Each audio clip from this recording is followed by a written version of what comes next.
Dan yang menarik Pak Japar, orang nggak tahu siapa sih yang mendirikan KTNA itu.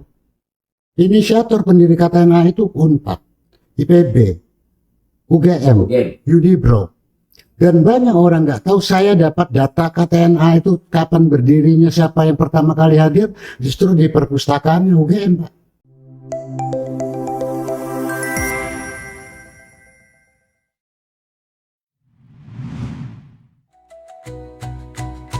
Ngopi bareng MJH, ngobrol santai penuh makna, seputar tani, negeri, dan cita bersama Prof. Muhammad Jafar Hafsa. Bismillahirrahmanirrahim. Assalamualaikum warahmatullahi wabarakatuh. Sahabat-sahabat petani, nelayan, pengusaha pertanian, simpatisan daripada pertanian, ya, saya Muhammad Jafar Hafsa, yang biasa juga dikenal MJH. Nah, kali ini Pokes Yampi, ya, Yayasan Amal Masyarakat Pertanian Indonesia. Topik kita pada kesempatan ini adalah topik program kita Ngopi Bareng MJH, yaitu bagaimana kita ngobrol sekitar pertanian di Indonesia.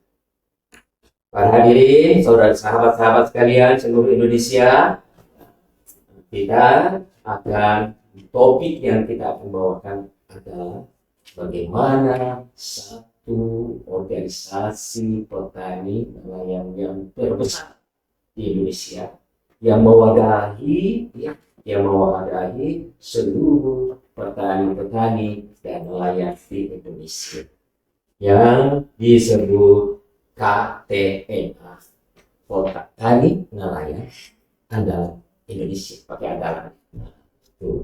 Nah, untuk itu hadir di sini narasumber kita yang cukup keren, yang cukup beken, ya, tokoh kita, tokoh petani asli, ya, dari bawah, bukan tokoh petani di pos, bukan, tetapi benar-benar tokoh ini kita berasal dari perjalanannya bahwa ke puncak perjalanannya sebagai tokoh petani, yaitu kita perkenalkan Bapak Insinyur Muhammad Yadi Sofiano, sarjana hukum.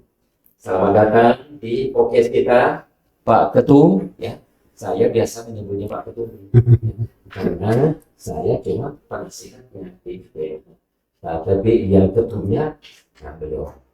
Jadi saya lebih sering menyapa Pak Ketum. Nah, itu berarti Pak Sofian. Baik, Pak Sofian, kita mengenal KTNA yang dilahirkan, ya, pada waktu Orde Baru, ya, sudah sekian lama, ya, kemudian sekarang berjalan, ya, sampai sekarang ini, malah anggotanya yang bertambah, kemudian kiprahnya semakin besar, kemudian semakin diperhitungkan. Ya. Ini di Indonesia tidak mudah menjadi lembaga yang diperhitungkan. Baik, Pak Sofian, saya sapa Pak Sofian, Pak Yadi, Pak Nur, Pak Sofian ya. Nah, Pak Ketum ya. Pak Ketum. Baik, Pak Ketum. Bagaimana bisa sedikit diberikan gambaran kepada sahabat-sahabat kita di seluruh Indonesia, tentunya baik petani-petani dan petani, tentang apa sih itu KTNA? Silakan Pak. Baik, terima kasih. Mungkin sebelum mulai Pak, saya harus menyampaikan dulu satu hal penting. Saya kenal Pak Japar ini bukan baru. Mulai Bapak Dirjen Tanaman Pangan dan sering ke Kaltim, mungkin nggak tahu ya Bapak ingat nggak, saya yang selalu menemani Bapak. Dan ada suatu kali mungkin Bapak masih ingat pas kita bikin acara banjir di BPTP. Nah, tapi pada saat itulah Bapak memberi kita inspirasi, motivasi bahwa seorang petani itu adalah pejuang. Ini yang melekat di kepala saya, bahwa seorang petani itu adalah penggerak bangsa untuk pembangunan pertanian. Dia yang memberi makan orang lain. Itu kata-kata itu mungkin Pak Japar juga sudah lupa kan. Tapi itu satu motivasi Pak yang lengkap. Dan pada saat saya main di Nasional Artinya jadi pengurus mulai tahun 2000 sampai hari ini, Saya pertama kali jadi pengurus 5 tahun, jadi ketua 6, setelah itu sekjen 11 tahun, dan sekarang ketua umum. Luar biasa. Nah, proses itu memang panjang. Sebelumnya saya kan di Kaltim itu SK Menteri. Kalau dulu KTNH itu SK Menteri, Pak. Jadi di nasional itu hanya ada 10 orang, kemudian ketua-ketua lain itu ada di provinsi, dan itu SK-nya Pak Menteri. Jadi SK-nya tani dewasa, wanita tani, taruna tani. Dan ada satu hal menarik Pak Japar di KTNH itu ya. Saya suatu saat kebetulan kayak Pak. Ternyata KTNH itu kalau zaman dulu juga dapat kendaraan Pak. CJ7. Kendaraan itu untuk tani dewasa, untuk wanita tani, taruna tani. CJ7 Pak. Itu kendaraan biasanya memang kita pakai tapi diletakkan di kanwil. Itu 1997 gitu. Iya, tak 90-an Pak. Mulai 80-an.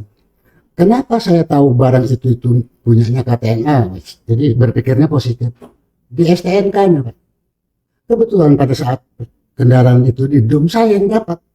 Domnya waktu itu murah Pak. Satu kendaraan 10, saya dapat 2 unit. Saya uruslah ke Jakarta, balik nama. Di situ saya baru tahu STNK itu tani dewasa, wanita tani. Saya cerita ini artinya perhatian pemerintah itu kepada organisasi kita. Iya. Artinya memang punya perhatian yang besar. Sehingga mungkin Pak Japar kalau kita cerita KTNH itu kan perjalanannya panjang, didirikan tanggal 23 September tahun 71 di Cihea. Dan itu penas pertama kita juga.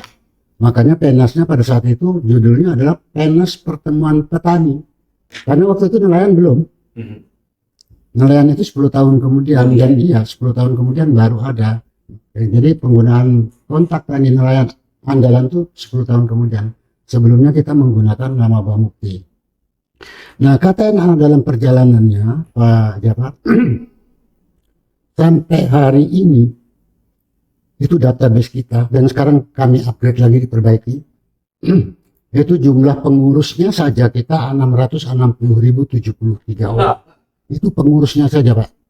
Anggota kita itu ada 22 juta. Itu berdasarkan database kita, database kita yang berkelompok di KTNH. Rata-rata kan ketua kelompok itu sebetulnya KTNH mereka. Ya, betul. Nah, dari 33 juta petani Indonesia sekarang yang kita gunakan data BPS, berarti ada sekitar 11 juta Pak yang nggak berkelompok. Betulnya kalau kita lihat itu, iya.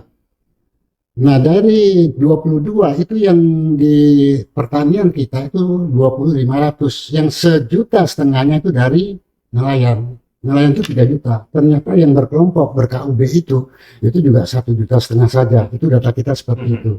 Ini yang sekarang kita update. Yang darat ya. Ya, antara itu. Nah, dalam perjalanan KTNH itu kita sudah melaksanakan penas ada 17 kali. Nanti tahun depan kita akan melaksanakan itu di Gorontalo pada tanggal 20 sampai 25 Juni tahun 2026. Itu penas kita. Nah, sebelumnya nanti kita akan mengadakan rembuk di Kutai Kartanegara mulai tanggal 19 sampai 22 September tahun ini. Dan itu memang menarik karena kita kepingin mengajak teman-teman itu wisata ke IKN lah. Kamu lihat ini ibu kota negara kita yang baru. Pak Ketum, penas itu seperti apa? Kepanjangannya penas? Pekan Nasional. Ya. Nah, itu namanya berganti-ganti juga. Dulu awalnya pertemuan petani, setelah itu pertemuan kontak tani nelayan. Yang sebelumnya nggak pakai, tapi sesudah itu pakai.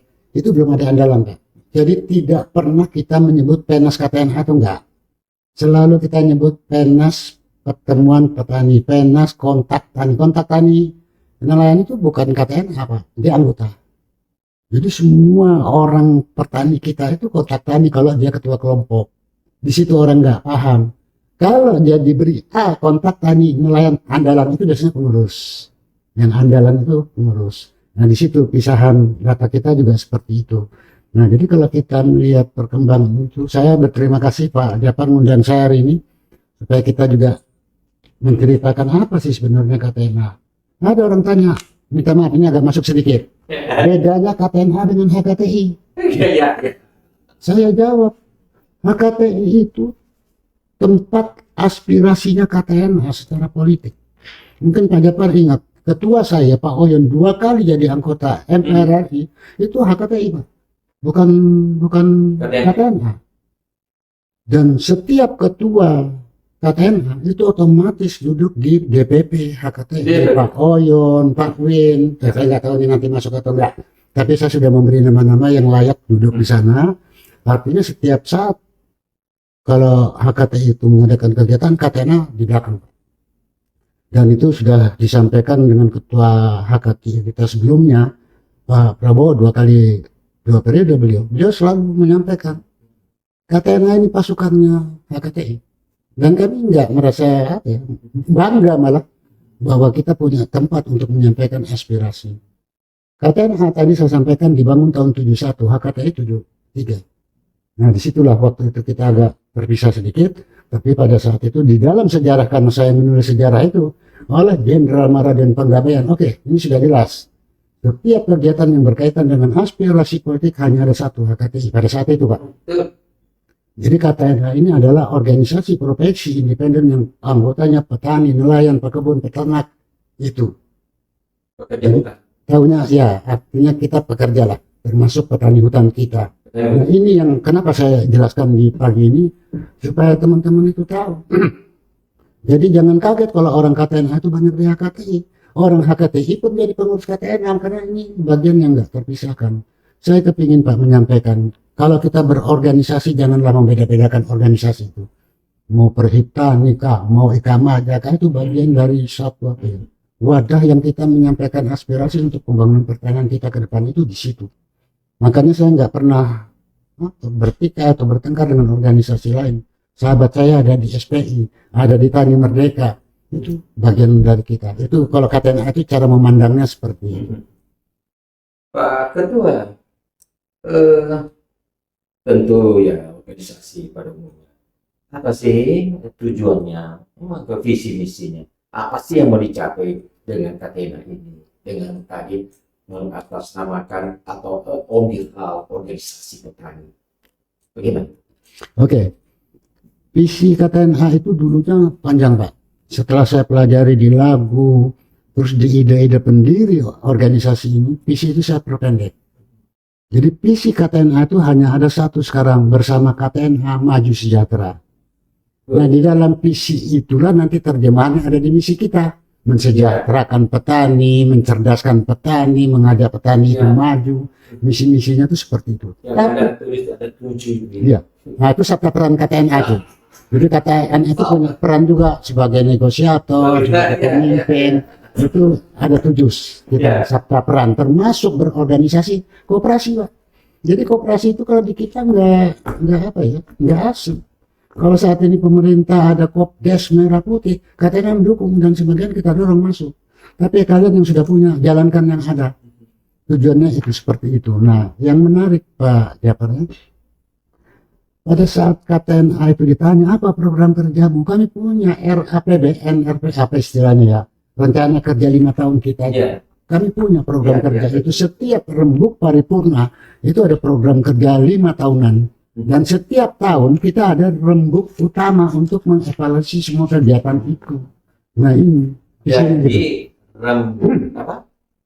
Kalau rembuk paripurna, nah di sanalah kita anggaran dasar, program kerja. Itu apa namanya? Munas itu. Ya munas kalau orang lain. Nah, kemudian kalau tahunan tadi itu rembuk ya. Ya rembuk utama. Itu biasanya rapim. Rakornas. Ya betul. Kita pakai bahasa petani. Mantapkan program. Oke. Organisasi modern. Ya. Jadi. Nah, kemudian apa namanya? Seperti tadi tujuannya ya. Nah, bagaimana mekanisme anggota, pengurus dan anggota KTNH itu ya terwujud dapat melaksanakan daripada atau dapat terserah dengan tujuan-tujuan dari pendirian KTNH itu Pak. Oke, baik. Jadi KTNH itu organisasi yang punya struktur. Jadi kalau menghitungnya dari bawah itu dari desa, kecamatan, kabupaten, kota, provinsi, nasional. Instruksi itu turun dari nasional, provinsi, kabupaten, kota, kecamatan, desa. Sehingga setiap program pemerintah, karena saya di nasional selalu diajak rapat baik di Menko, Menko Perekonomian, Menko Pangan, dan lain-lain termasuk Kementerian Pertanian, KKP. Setiap programnya saya pegang, Pak. Itulah yang kita sampaikan kepada struktur ke bawah. Nah, biasanya untuk menyampaikan itu kita yang tadi rembuk utama itu. Nah, ini loh program pemerintah ini, kegiatan. Jadi kalau seperti sekarang ini rame urusan Komdes, rame urusan MBG, rame urusan pupuk, itu kita langsung sampai ke bawah instruksinya, bahwa itu harus didukung. Salah satu misi KTNH itu adalah mensukseskan semua kegiatan pemerintah program. Kadang-kadang kami diklat itu organisasi plat merah, kami nggak penting merah, hijau, kuning, plat kami ya itulah kami. Dibangunnya organisasi ini untuk membangun apapun yang dibangun pemerintah untuk pembangunan pertanian. Itu misi utama kita tuh juga ada di situ. Sehingga kenapa disebut kontak tani itu dari zaman Belanda, Pak Jafar. Jadi kalau zaman Belanda dulu untuk mencari orang-orang tokoh-tokoh masyarakat, mulai mantri tani, kepala desa, kemudian tokoh-tokoh masyarakat, mereka nyebutnya kontak person, bahasa Belanda pakai O juga. Nah, itulah oleh pemimpin kita dirubah namanya menjadi kontak tani, kontak person itu. Nah, sehingga yang disebut kontak person itulah orang-orang penghubung antara pemerintah dengan program pemerintah ke bawah. Ini sebetulnya kunci. Ini petani profesional. Ya. Yang notabene tokoh petani. Yang dianggap juga orang-orang tokoh sebagai penggerak massa, dia bisa menggerakkan massa. Makanya kalau Pak Jafar lihat di KTNH itu gerakan massanya enggak kayak organisasi lain, pakai duit enggak. Ya cukup merintah tanggal sekian ada acara di sini. Jadi contoh minggu depan ini saya ada acara rembuk utama KTNH Expo, kan KTNH Expo itu selain nasional, provinsi kabupaten juga ngadakan di Ciamis, Pak.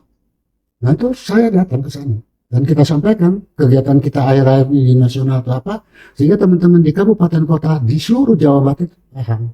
Model-model begitulah. Dan memang hari-hari ini saya jarang di Jakarta. Kemarin habis dari Kubar ke Gorontalo, sebentar lagi ke sebelumnya ke Lamongan. Nah di Lamongan nanti saya ceritakan, Pak, ada hal menarik. Setelah ini saya keliling Kalteng, Kalsel, Kaltara, Kalbar, Pak. Rata-rata mereka mengadakan peda. Nah, jadi kadang-kadang ada pertanyaan begini, saya hari ini buka-bukaan supaya teman-teman tahu. Kok bisa ya ketua umum KTNH atau keliling Indonesia, siapa yang biayai? Pertanyaan itu yang hari ini harus saya sampaikan. Kalau kegiatan seperti itu biasanya kan ketum diundang, Pak. Karena diundang biasanya difasilitasi tiketnya, nginapnya. Kalau toh nggak difasilitasi, ya suka tidak suka kita gunakan kas KTNH. Artinya proses perjalanan kegiatan itu tetap jalan. Intinya begitu. Ya. Tadi saya nyebut Lamongan, Pak. Saya tanggal 11 bulan lalu di Lamongan itu dengan Kepala Badan Penyelenggara Produk Halal, Pak Hasan Haikal. Oh ya, wow. Ya, Kepala Badan, Pak. Kepala Badan. Orang luar biasa itu beliau. Itu acara panen jagung. Rekayasa genetika, Pak. Ya. Itu sampai tanggal 11 kemarin itu kan jadi masalah. Kita nggak pernah bisa nanam itu. Jadi saya kan selalu protes. Kita ini nanam benih-benih rekayasa genetika belum dapat izin. Sementara kita setiap hari makan tahu tempe, yang barangnya itu barang GMO. Nah kemarin itulah dideklarasikan oleh beliau secara terbuka. Mulai hari ini semua benih-benih rekayasa genetika atau MGO itu halal. Masalahnya hanya halal, Pak. Yang jadi masalah terakhir kami itu halal. Dan itu saya dengan Pak Win berjuang mulai tahun 2000. Nah tanggal 11 bulan kemarin itu dideklarasikan semua produk itu halal. Dan kita jadi negara ke-30. Ada 29 negara sudah menggunakan barang itu. Nah, jadi Indonesia itu pemakai GMO yang ke-30 mulai tanggal 11 bulan Juni kemarin.